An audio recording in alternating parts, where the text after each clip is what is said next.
Good morning, and welcome to your 5 a.m. cash flow mastery. And my dear friend, the topic for today is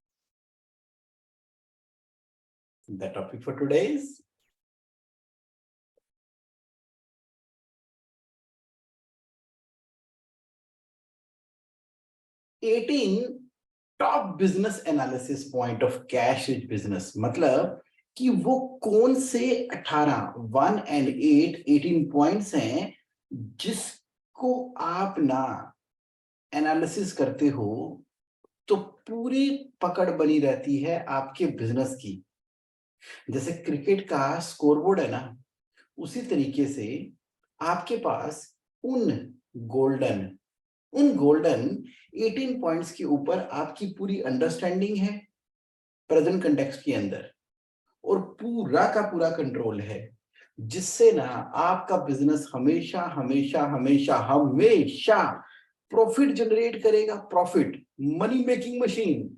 और वो ना cash rich है, sufficient appropriate money आपके पास available रहती ही रहती है। कुछ लोग ना बड़े परेशान रहते हैं, वो कहते हैं कि यार जगमोहन समझ नहीं आ रहा कि यार मैं क्या देखूं अपने बिजनेस के अंदर, कि मैं कस्टमर को बेस्ट सर्विस प्रोवाइड करूंगा तो मेरा बिजनेस अच्छा कहलाएगा। जो एक बहुत ही amazing amazing amazing Sanjeev Kapoor हैं, खाना बहुत बढ़िया बनाते हैं। तो जब उन्होंने अपने करियर की शुरुआत की, हर जगह उनकी वाहवाही हो रही है कि क्या बात है, लाजवाब है, अमेजिंग है, आपके बनाए हुए खाने का तो क्या कहना। तो क्या किसी चीज की टेक्निकल नॉलेज का होना इस बात की गारंटी है कि बिजनेस भी शानदार होगा? टेक्निकल नॉलेज है, शुरू शुरू में उनके नंबर ऑफ बिजनेसेस फेल हो गए, फ्लॉप हो गए, चले ही नहीं, लॉस मेकिंग, पैसा ही नहीं कमाया जा रहा। कौन? संजीव कपूर, जो कि एक बहुत बड़े अमेजिंग शेफ हैं इंडिया के। बाद में जब उन्होंने उसके अंदर बिजनेस का तड़का लगाया ना, बिजनेस का तड़का, क्योंकि बिजनेस की साइंस ही एक अलग है, तो उसकी समझ होना, वो किन महत्वपूर्ण बिंदुओं को हम ध्यान रखें। लोग रेस्टोरेंट भी खोल लेते हैं क्योंकि उनका खाना बहुत अच्छा है, लेकिन चलता है क्या? कुछ लोग कहते हैं कि देखो ऐसा है कि आजकल ना टिफिन की बहुत डिमांड है। टिफिन टिफिन यानी कि जो लोग ऑफिस जाते हैं उनको घर का बना खाना नहीं मिलता है। इतने नंबर ऑफ ऑफिसेज हैं, सिंगल फैमिलीज हो गई हैं, तो क्यों ना हम टिफिन फूड सप्लाई करें। कुछ लोगों का चल जाता है, कुछ लोगों का वो फेल हो जाता है। कुछ लोग ये देखते हैं कि यार बिजनेस तो ऐसा होना चाहिए कि मैं ट्रांसपोर्टेशन का बिजनेस करता हूँ, ट्रांसपोर्टेशन की बड़ी जबरदस्त नीड है, फेल हो जाते हैं। कई बार ट्रैवलिंग के बिजनेस के अंदर, और ना जाने जितने भी आप बिजनेस देख लो, चारों तरफ आपकी trading, manufacturing, distribution, all kind of business are there, builder, contractor, developer, B2B, B2C, अलग अलग फॉर्मेट हो सकते हैं बिजनेसेस के। लेकिन अगेन एंड अगेन पॉइंट वो कौन सा है, वो क्या करूं कि यार बिजनेस ना बहुत ही अमेजिंग तरीके से मेरा सक्सेसफुल रहे। जगमोहन आज वो बिंदु बता दो। अगर ऑलरेडी आपको पता है तो आज के 5 AM कैश फ्लो मास्टरी के सेशन में ना उन सब पॉइंट को ऐसे देखो जैसे कि आप जिंदगी में पहली बार देख रहे हो, और उसके अकॉर्डिंगली ना रीबिल्ड करो अपने बिजनेस को। वो कौन से पॉइंट हैं आज मैं आपको बताने के लिए जा रहा हूं। उन पॉइंट को एक एक करके देखेंगे, सिप सिप करके पिएंगे। अब मैं ज्यादा एक्साइटमेंट नहीं मेंटेन कर रहा between you and the topic of day, और सीधा का सीधा चलते हैं हम उन 18 पॉइंट्स के ऊपर। चलिए, let's go to those 18 point, जिसको मैंने सीधा समराइज कर दिया है एक सिंगल पेज के ऊपर, जिसका नाम हमने रखा है बिजनेस का डैशबोर्ड। और सबसे पहला पॉइंट आता है GP ratio, gross profit ratio. आप जो बिजनेस कर रहे हो, मोबाइल फोन कॉस्ट किया आपको 8,000 का, बेच दिया आपने मोबाइल फोन कितने का? 10,000 का। तो 8,000 की चीज को जब आपने 10,000 का बेच दिया, तो बीच में जो मार्जिन बचा है ना, जो मार्जिन बचा है, तो वो है आपका जीपी मार्जिन। यानी कि आप सेल कितने में कर रहे हो? 10,000 में, और आपकी उस चीज की कॉस्ट क्या आ रही है? वो आ रही है 8000। दोनों का डिफरेंस कितना है? 2000। अब 2000 का डिफरेंस का मतलब क्या हुआ? ये जो रेशो है ना, आप कह रहे हो मुझे मालूम है जुनून, इसको हम ग्रोस मार्जिन रेशो कहते हैं, जीपी रेशो कहते हैं, जो कि मैथमेटिकली कैलकुलेट होके कितनी आएगी? 20%। कैसे? 2000 डिवाइडेड बाय 8000। ये तो बहुत बहुत सिंपल है जुनून, तुम इसमें नया क्या बता रहे हो? नया क्या बता रहे हो? मैं नया आपको ये बता रहा हूं कि जरा एक बार अपने बिजनेस की ना ओवरऑल जीपी रेशो मुझे बताओ। ओवरऑल जीपी रेशो अभी जो अक्टूबर का महीना खत्म हुआ है ना, तो अक्टूबर के महीने में आपके बिजनेस ने जीपी रेशो की कितनी है, हुई कितनी है? ये है हमारा पहला पॉइंट। अगर आप सोच रहे थे गोल्डन कलर में कि 40% की जीपी मेरी होनी चाहिए, लेकिन एक्चुअली में आपकी 36% आ रही है, तो ये जो 4% का डिफरेंस है, ये 4% सेल की वैल्यू का प्रॉफिट आपके पास ज्यादा हो सकता था, लेकिन नहीं हुआ। आप कह रहे जीपी मार्जिन तो मेरा 40% है ही नहीं, जीपी मार्जिन तो मेरा 20% है। कुछ लोग तो कह रहे हैं कि मेरा जीपी मार्जिन मात्र 10% है। अरे मैंने देखा है कि हम ना एक्साइटमेंट में, उत्साह के अंदर, पैशन के साथ में बिजनेस शुरू कर देते हैं। बहुत सारे तो लोग कमोडिटी का बिजनेस कर रहे हैं, आयरन, स्टील, बिटुमिन और लोहे, पेच, नट बोल्ट, उसका बिजनेस कर रहे हैं, और लोहे के रेट से कम पर भी नट बोल्ट बेच रहे हैं। मार्जिन कितना है? 5%। Gross GP margin 5%। अरे इतनी मेहनत, इतनी मेहनत, इतनी मेहनत करने के बाद अगर आपके धंधे में जीपी मार्जिन ही 5%, 4%, 6% है, तो कहने को तो बड़ी बड़ी हम टर्नओवर कर रहे हैं, लेकिन अगर कैश फ्लो का साइकिल थोड़ा सा भी रुका ना, सैलरी देने के लिए टेंशन हो जाती है। हमें इलेक्ट्रिसिटी का बिल पे करने में, जीएसटी को टाइम पर पे करने के लिए बैंकों का ब्याज, किस्तें, ईएमआई देने के अंदर जान निकल जाती है, क्योंकि यहाँ पर आपने लो जीपी मार्जिन की सेल की, पार्टी ने पेमेंट को थोड़े टाइम के लिए रोका, लेकिन यहाँ पर तो मटेरियल परचेज भी करना है और स्टॉक के अंदर भी आएगा। इतने थिन मार्जिन के अंदर एक भी ट्रक रुक जाए ना, तो पीछे जो 100 बार आपने ट्रक भर भर के माल भेजा था, उनके सारे के सारे अमाउंट का पैसा आपका स्टक कर गया, बर्बाद हो गया। तो इतने लो जीपी मार्जिन में अगर आप बिजनेस कर रहे हो, तो फायदा क्या है? और वो भी अपना पैसा लगा के।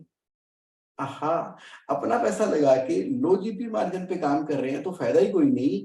अगर इतने लो जीपी मार्जिन पे बैंकों का पैसा लगा के कर रहे हो, तो गले में वैसी आफत पड़ी हुई है। क्यों? क्योंकि कमोडिटी मार्केट के अंदर आप डाउन पेमेंट करते हो, एडवांस पेमेंट करते हो, तभी आपको माल मिलता है, कोई कमोडिटी है, और बिकता है 45 डेज की उधारी के ऊपर। जरा देखो इस बिजनेस मॉडल को, इस बिजनेस मॉडल को देखो, तो क्या वाकई ही इसमें 1000, 2000, 5000 करोड़ की टर्नओवर करनी है? अगर इतनी बड़ी टर्नओवर करेंगे इतने छोटे मार्जिन के ऊपर, तो ये जो जिंदगी स्टक हुई पड़ी है ना, परेशानी का बहुत बड़ा कारण है, बहुत बहुत बहुत बड़ा कारण है कि जो भी लोग 10 साल, 20 साल, 30 साल, कई तो generation to generation low GP margin का बिजनेस करते चले आ रहे हैं, कभी इस तरफ ध्यान नहीं दे रहे। सारा का सारा ध्यान कहां पर है? कस्टमर सेटिस्फेक्शन कर लो, एरिया बढ़ा लो, टेक्नोलॉजी चेंज कर लो, परचेज के अंदर इनोवेशन कर लो, बहुत कुछ कर लिया। अरे इतना कुछ करने के बाद जब मार्जिन ही धनिये जितना है, तो उस धंधे के अंदर बरकत आएगी कैसे? तो आप कह रहे जुनून तुम क्या कहना चाहते हो? मैं ये कहना चाहता हूं कि अपने बिजनेस के एनालिसिस के अंदर सबसे पहले आप ये देख लो कि जो मैंने बिजनेस करना चूज किया है पिछले महीने, अक्टूबर के महीने में, और अप टू अक्टूबर 7 महीनों में, और पिछले फाइनेंशियल ईयर के अंदर, और पिछले 1-2 सालों में देख लो, ग्रोस प्रॉफिट मार्जिन रहता कितना है मेरे बिजनेस का।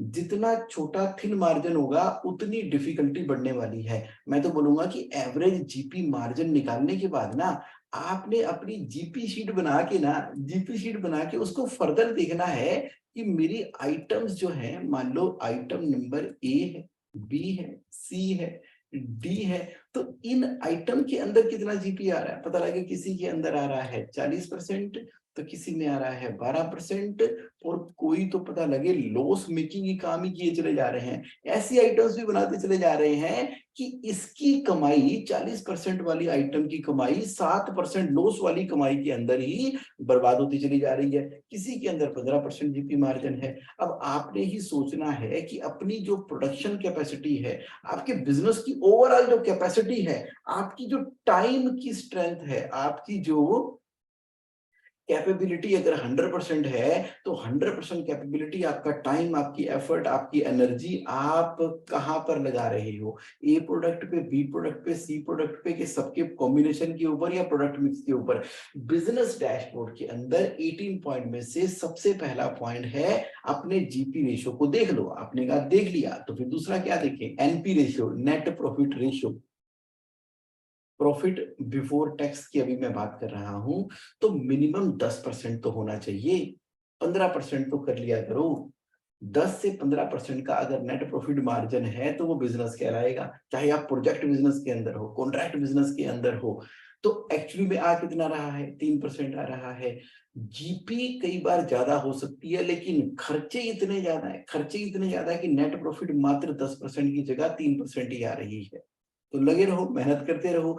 जब अल्टीमेटली बिजनेस के अंदर प्रॉफिट ही नहीं होगा, प्रॉफिट ही नहीं होगा, तो प्रॉफिट री इन्वेस्ट कैसे होगा?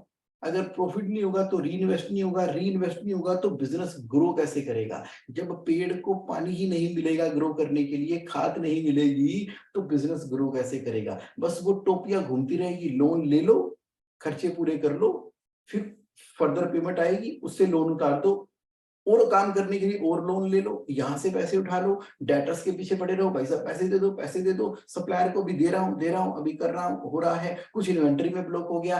तो नेट प्रॉफिट मार्जिन अगर किसी धंधे के अंदर है, तभी तो वो एक्सपोनेंशियली ग्रो करने की क्षमता के अंदर आएगा। तो दूसरा पॉइंट क्या देखना है हमने? नेट प्रॉफिट की रेशियो। आप कह रहे हो समझ गया, रिटर्न ऑन इन्वेस्टमेंट, आरओआई, ये क्या होती है? आरओआई का मतलब है कि मैंने जो पैसा बिजनेस में इन्वेस्ट किया, एफडी कराते हो ना, आपने एफडी करा दी 10 लाख रुपए की, और उसके ऊपर आपको 6% का ब्याज मिल रहा है। 10 लाख रुपए लगा के 6%, इतने पैसे घर आ रहे हैं। यानी कि जो प्रॉफिट आप कमा रहे हो और जो पैसा आपने बिजनेस में लगा रखा है, प्रॉफिट आपकी इन्वेस्टमेंट का कितना परसेंट है? आरओआई डिफरेंट है किससे? नेट प्रॉफिट से।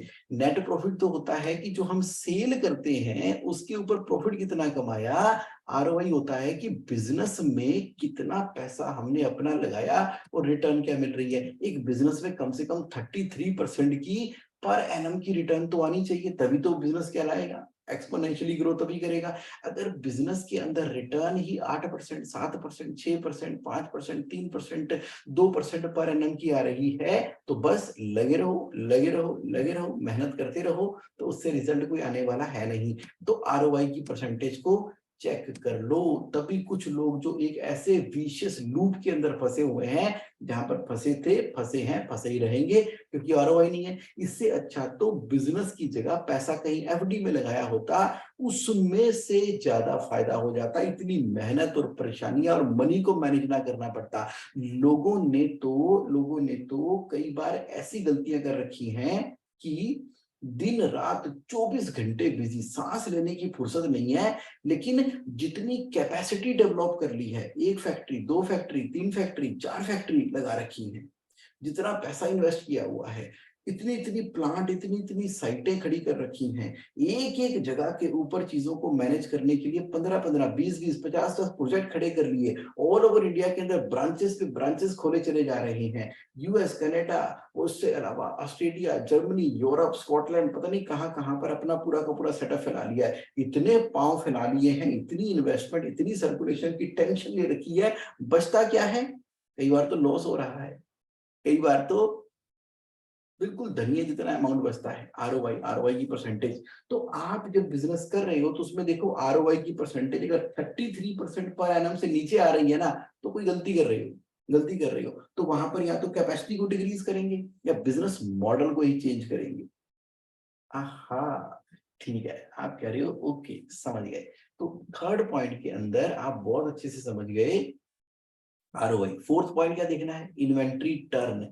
मतलब क्या हुआ कि जब आपने कोई माल खरीदा ट्रेडिंग करने के लिए तो उसको जल्दी बेचो ना। ये क्या कर रहा है पड़ा हुआ यहाँ पे, अगर रॉ मटेरियल आपने खरीदा है तो फटाफट से उसको फिनिश गुड्स बनाओ और बेचो।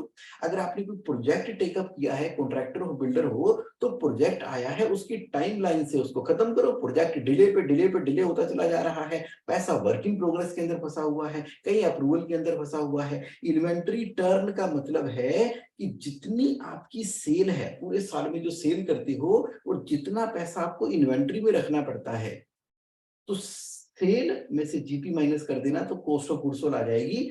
कॉस्ट ऑफ गुड्स सोल्ड बटा जो एवरेज इन्वेंट्री आप कैरी करते हो अपने पास, उसका जो नंबर्स आता है कितना होना चाहिए, 12 या उससे ज्यादा होना चाहिए। जिसने इन्वेंट्री टर्न 12 या उससे ज्यादा हासिल कर ली तो वो बिजनेस तरक्की करेगा करेगा। मतलब क्या हुआ, तेजी, तेजी, फास्ट फास्ट। बिजनेस का मतलब ही है कि बड़ा स्विफ्ट होना है, आपको तेज होना है, एक्टिव होना है। बहता पानी तालाब बन जाएगा तो उसके अंदर कई तरह की बीमारियां पैदा होंगी। लेकिन अगर अगर अगर माल खरीदा बेचा, कुंजी माने कह रहा हूं, माल खरीदा और बेचा, माल खरीदा और बेचा, माल खरीदा, उसको प्रोसेस किया, फिनिश गुड्स बनी, उसको बेचा। जितना पैसा मेरा इन्वेस्टेड रहता है किसके अंदर, मैं आपको एग्जांपल से बताता हूं, एग्जाम्पल से बता देता हूं, एग्जाम्पल से। लो जी कुलदीप जी, ये मैं एग्जाम्पल से बताता हूं कि मैंने पूरे साल में अगर सेल की है, मान लीजिए 10 करोड़ की सेल करता हूं पूरे साल में, और यहां से मैं cost of good sold minus कर रहा हूं, तो मेरा जीपी आ जाएगा, तो जीपी की परसेंटेज आ जाएगी, और फिक्स्ड कॉस्ट आ जाएगी तो एनपी आ जाएगा, तो एनपी की परसेंटेज आ जाएगी।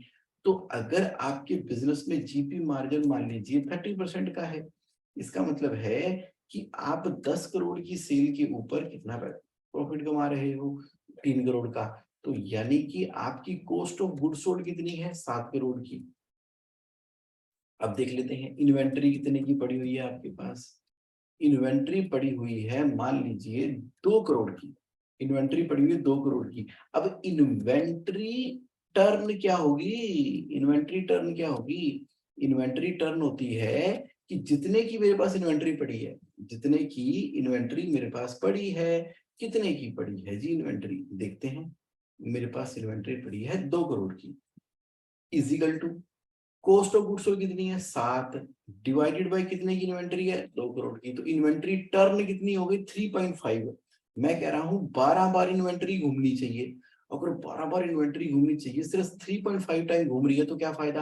अगर 12 बार इन्वेंट्री घूमती, 12 बार इन्वेंट्री घूमती और इन्वेंट्री 2 करोड़ की होती, तो मेरी सेल कितनी होती, तो मेरी सेल होती इजिकल टू इन्वेंट्री टर्न। अगर 12 बार घूमती और मैं रख के बैठा हूं 2 करोड़ की, तो या तो मेरी टर्नओवर 24 करोड़ की होनी चाहिए। भाई साहब 2-2 करोड़ की इन्वेंट्री मेंटेन कर रहे हो तो कम से कम 24 करोड़ की सेल करो।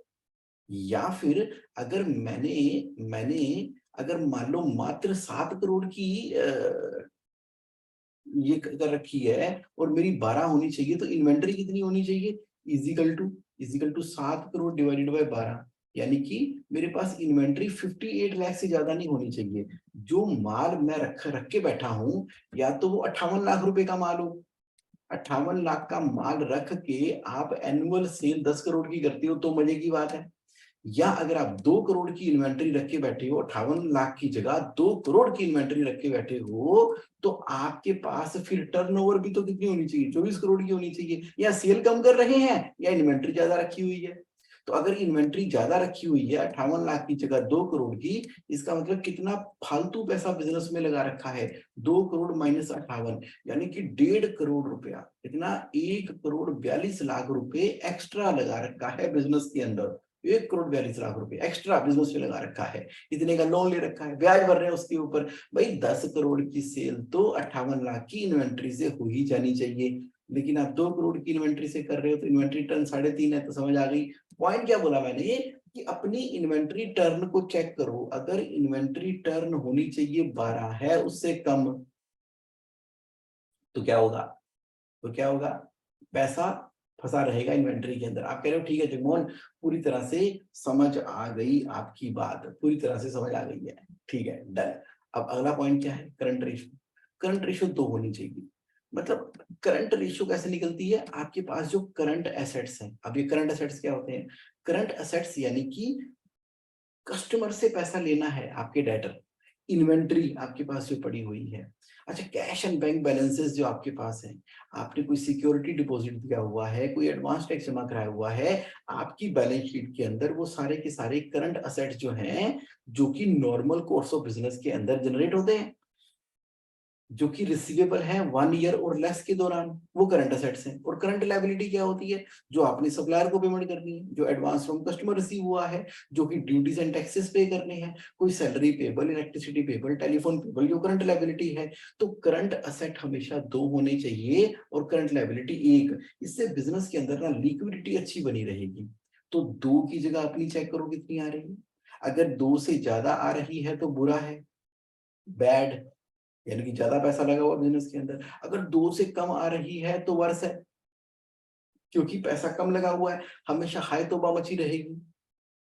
तो फिर कितनी होनी चाहिए, सही सही, इससे बीपी है ना, ब्लड प्रेशर, ज्यादा हो तो दिक्कत, लो बीपी हो तो दिक्कत, हाई बीपी दिक्कत, लो बीपी दिक्कत। तो कितना होना चाहिए, सही सही होना चाहिए। उसी तरीके से करंट रेशियो का सही अनुपात क्या है, दाल में नमक ज्यादा डालोगे तो दाल खराब है, दाल में नमक डालोगे नहीं तो भी खराब है। तो करंट रेशियो का सही अनुपात है 2।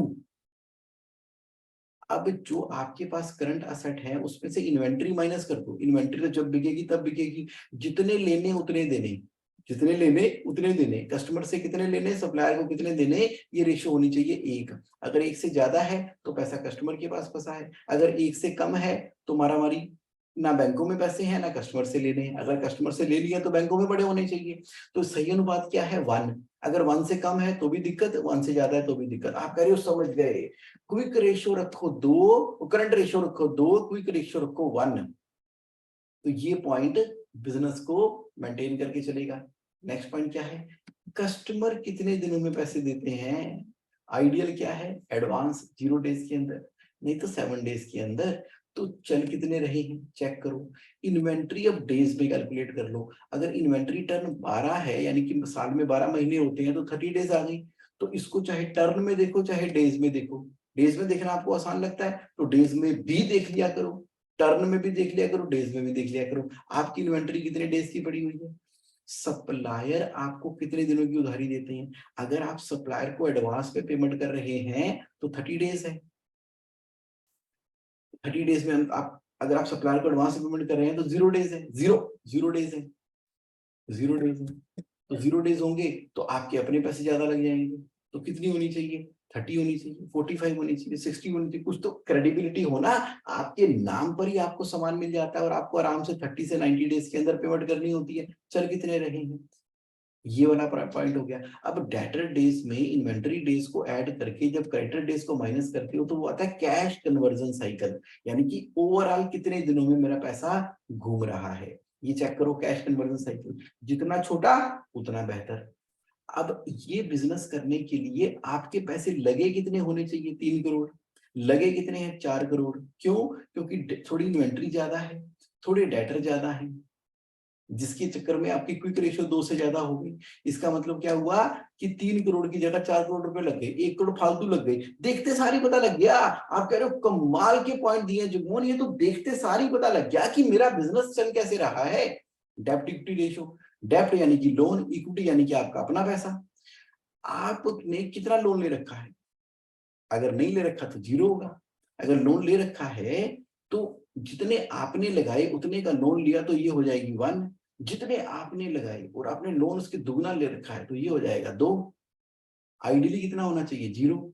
चलो 0.5 है तो भी ठीक है, 1 है चलो ओके, लेकिन 2 से अगर ज्यादा चली जा रही है आपकी, 3 आ रही है डेप्ट इक्विटी रेशियो, तो ये तो फंसने वाले काम हो गए, यानी कि आपने रिस्क बहुत बड़ा ले लिया। तो डेप्ट इक्विटी रेशियो क्या है, आप कह रहे हो कि जीवन ये तो तुम बड़े मस्त पॉइंट बता रहे हो कि मुझे GP ratio, NP ratio, ROI, inventory turn, current ratio, quick ratio, debtor days, inventory days, creditor days, cash conversion cycle, working capital, डेब्ट इक्विटी रेशियो तो ऑटोमेटिकली मेरे बिजनेस से एक डैशबोर्ड के रूप में बन के आनी चाहिए, ताकि जहां कहीं दिक्कत हो, वहां पे काम करूं। Customer satisfaction, customer satisfaction, customer satisfaction, अरे कस्टमर तो सेटिस्फाई करना ही है, ये तो बेसिक नॉर्म्स है। बढ़िया खाना तो खिलाओगे ही उसको, रेस्टोरेंट को बढ़िया एम्बियंस दोगे ही दोगे, बढ़िया बिल्डर प्रोजेक्ट तो बनाकर दोगे ही दोगे, अच्छी कैटेगरी की अपनी प्रोडक्ट दोगे ही दोगे, उसमें क्या हो रहा है। लेकिन वो देते हुए आपका कस्टमर पेमेंट अगर आपको 90 दिनों में कर रहा है और आपको एडवांस में पेमेंट करनी पड़ रही है, तो पैसे कहां से आएंगे बिजनेस करने के लिए। सारी रेशियो बिगड़ जाएगी, बीपी, शुगर, ये सब बिजनेस की हिल जाएगी। ओके, तो फिर आप देख लो कि सेल सोची क्या थी करने के लिए, हुई कितनी, ग्रोस प्रॉफिट सोचा कितना था करने के लिए, आया कितना, नेट प्रॉफिट सोचा कितना था, हुआ कितना। सोचा था 6 करोड़ कमाएंगे, आ गए 1 करोड़ 44 लाख रुपए।